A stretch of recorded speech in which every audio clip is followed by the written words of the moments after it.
At the Bennett family's annual winter dinner, a night meant to be warm, elegant, and filled with soft laughter. The room glittered with chandeliers and polished silverware, but I stood there feeling like my lungs were shrinking. I had spent the whole day preparing, ironing my dress, rehearsing my smile, reminding myself that tonight, maybe, just maybe, my husband Ethan would treat me like I mattered. For weeks he had been distant, cruel in tiny quiet ways. Late-night meetings, his phone locked, whispers behind doors, comments that stung like needles, but I told myself to hold on. I had to know the truth before I let go. And tonight, fate was ready to reveal everything in one blow. The moment we arrived, Ethan squeezed my waist too tightly, leaning in with a smile that wasn't meant for me. "Try not to embarrass yourself," he whispered, before stepping away to greet his colleagues. My heart sank, but I remained silent. I had learned to.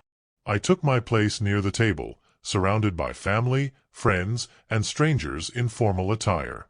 Glasses clinked, laughter rose, and just as dinner was about to begin, Ethan suddenly tapped his spoon against his glass, demanding everyone's attention like he was the king of some cruel stage. "I have a surprise," he announced, looking straight at me with a grin that curdled my blood. "Something funny. You'll all love it." I felt a tremor crawl up my spine. He reached into his jacket pocket, pulled out a small remote, and clicked it. The large LED screen behind the dining table lit up. And then came the video, a horribly edited clip of me trying to practice a dance routine alone in our bedroom, something he had recorded secretly. I stumbled, slipped, fell on the bed, and yelped. Everyone erupted, some in laughter, some in shock, some clearly uncomfortable but too polite to react. My face burned, my pulse roared in my ears. I couldn't breathe. I stood frozen, staring at him as he smirked like he had accomplished something grand. "What?" he shrugged. "It's just a joke. Lighten up." But what he didn't know, what he couldn't even imagine, was that for weeks I had already been preparing for tonight. Quietly, patiently, recording everything. His late-night calls where he whispered promises to someone else. Hidden camera clips of the nights he claimed he was working late. Screenshots of his private DMs, messages filled with lies, planning weekends behind my back. And most importantly, the footage from the locked room he thought was his secret sanctuary. The room he visited every Friday. The room he told me was storage. The room into which he carried wine, silk sheets, and a new perfume scent that wasn't mine. The room where he had been bringing his mistress. I had hacked the security feed. I had watched everything. Every lie. Every touch. Every betrayal. So when the laughter finally died and the room fell silent, I exhaled slowly, letting the shame burn into something colder. Steel, ice, clarity. I walked toward him, my heels clicking like countdowns on marble. He raised an eyebrow, smug, waiting for me to crumble. Instead, I gently placed my hand on his and whispered, "My turn." Before he could react, I held up my own small remote and pointed it at the screen. Click. The screen flickered. And then his voice filled the room. "Baby, she suspects nothing." "Yeah, I'll meet you in the room tonight." "No, she's too stupid to check." Gasps spread like fire around the hall. Ethan froze, his smirk collapsing. I didn't look at him. I kept my eyes on the screen as video after video appeared.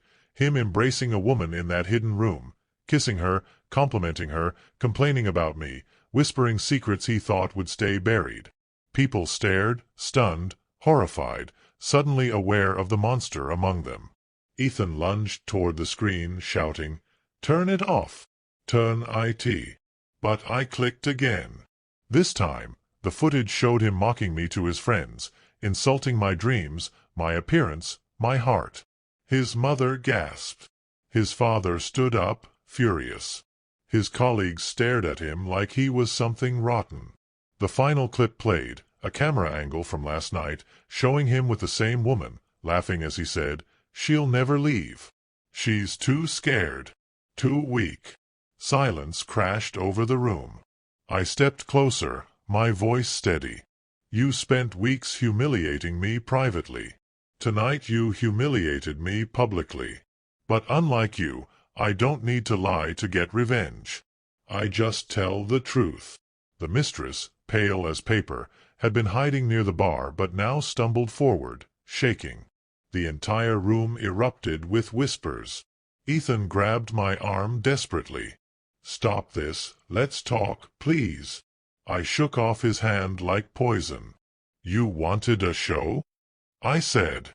"Here it is." With that, I pulled the final piece from my purse, a brown envelope. Inside were printed divorce papers. I dropped them on the table in front of him. They slid perfectly like a blade across glass. "This is the last thing you'll ever get from me," I said quietly. The room held its breath. Ethan fell to his knees, begging, crying, swearing it was a mistake, that he loved me, that he would change. But no one believed him, not after seeing what he truly was. Not after hearing every lie roll off his tongue like poison.